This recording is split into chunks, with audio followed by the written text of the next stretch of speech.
स्वागत है आज की ताज़ा खबरों के इस शो में जिसका नाम है कोट्स टुडे हिंदी। मेरा नाम है सैयद आमिर हुसैन और मैं आपको बताऊंगा हिंदुस्तान के सभी कोर्ट से आने वाली आज की ताज़ा अपडेट्स। इन खबरों के बारे में अधिक जानकारी के लिए जरूर जाइए www.livelaw.in पे। वैसे तो इन सारी ही खबरों के लिंक आपको नीचे डिस्क्रिप्शन में भी मिल जाएंगे। तो आइए आज के एपिसोड को शुरू करें। आइए आज की खबरों की शुरुआत बुलडोजर न्याय पे आती एक नई खबर से करें। इसकी प्रवृत्ति के खिलाफ एक कड़ा संदेश भेजते हुए सुप्रीम कोर्ट ने बुधवार 13 नवंबर को कहा कि कार्यपालिका केवल इस आधार पर व्यक्तियों के घरों या संपत्तियों को ध्वस्त नहीं कर सकती है कि वो किसी अपराध के आरोपी या दोषी हैं। कार्यपालिका द्वारा इस तरह की कार्यवाही की अनुमति देना कानून के शासन के विपरीत है और शक्तियों के पृथक्करण के सिद्धांत का भी उल्लंघन है, क्योंकि किसी व्यक्ति के अपराध पर फैसला सुनाना न्यायपालिका का काम है। न्यायपालिका की इस बात पर जोर दिया गया कि घर को ध्वस्त करना किसी अपराध के लिए दोषी ठहराए गए व्यक्ति के खिलाफ कार्यवाही नहीं हो सकती है। ऐसी कार्यवाही किसी अपराध के लिए दोषी ठहराए गए व्यक्ति के संबंध में भी नहीं की जा सकती है। यहां तक कि ऐसे व्यक्ति के मामले में भी संपत्ति या संपत्तियां कानून द्वारा निर्धारित उचित प्रक्रिया का पालन करे बिना ध्वस्त नहीं की जा सकती। न्यायालय ने इस मामले में जो दिशा निर्देश दिए हैं उन्हें जानने के लिए लेख देखना बिल्कुल ना भूलें।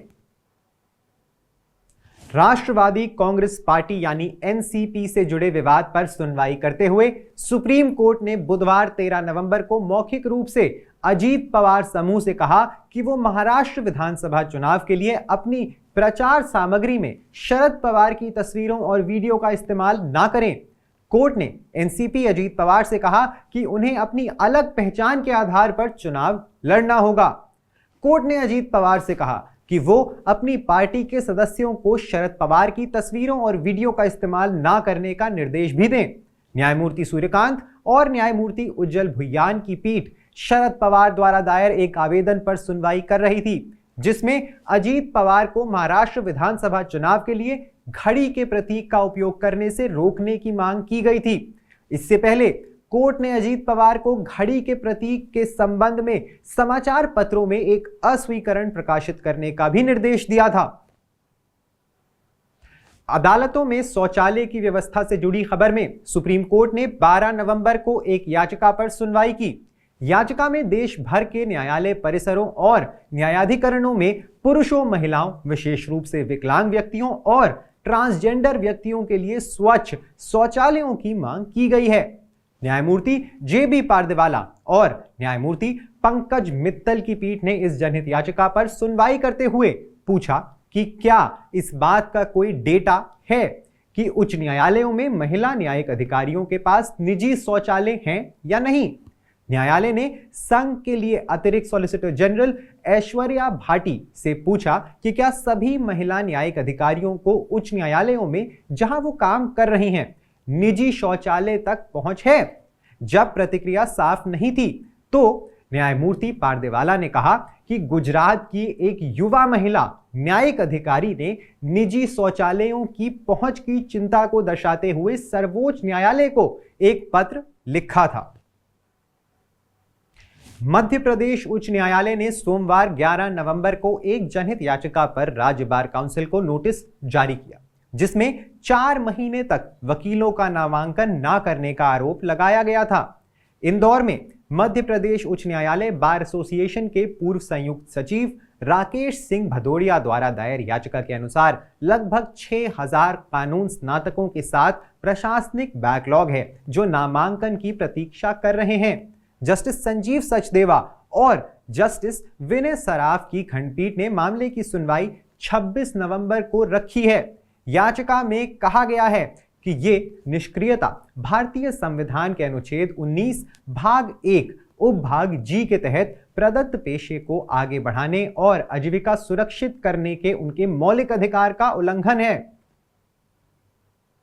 छत्तीसगढ़ उच्च न्यायालय ने हाल ही में एक स्टेशन मास्टर पति को उसकी पत्नी के खिलाफ क्रूरता के आधार पर तलाक की मंजूरी दे दी है, क्योंकि उसने न केवल उसके चरित्र पर गंभीर आरोप लगाए थे बल्कि अपने ऑन ड्यूटी पति के प्रति उसके आकस्मिक दृष्टिकोण की वजह से एक मालगाड़ी प्रतिबंधित माओवाद प्रभावित क्षेत्र में भी चली गई थी।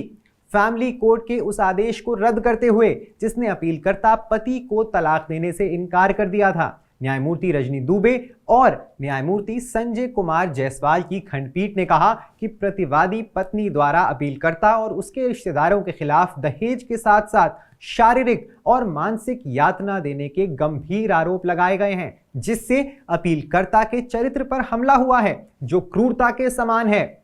उपरोक्त सभी प्रासंगिक तथ्यों और परिस्थितियों पर विचार करते हुए न्यायालय का विचार था कि प्रतिवादी पत्नी के कृत्य अपीलकर्ता पति के खिलाफ क्रूरता के समान है और इसीलिए पारिवारिक न्यायालय ने अपीलकर्ता को तलाक ना देने में गलती की है।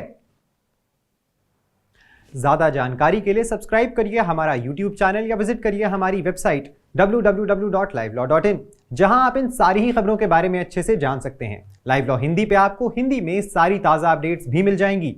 अगर आपको ये वीडियो पसंद आया है तो इसे लाइक करिए और कमेंट करिए अपने व्यूज। हमें YouTube पर सपोर्ट करने के लिए हमारे चैनल को ज्वाइन करिए एज अ मेंबर और सिर्फ 89 रुपए प्रति माह में आप हमें सपोर्ट करके लीगल जर्नलिज्म को प्रमोट कर सकते हैं। धन्यवाद।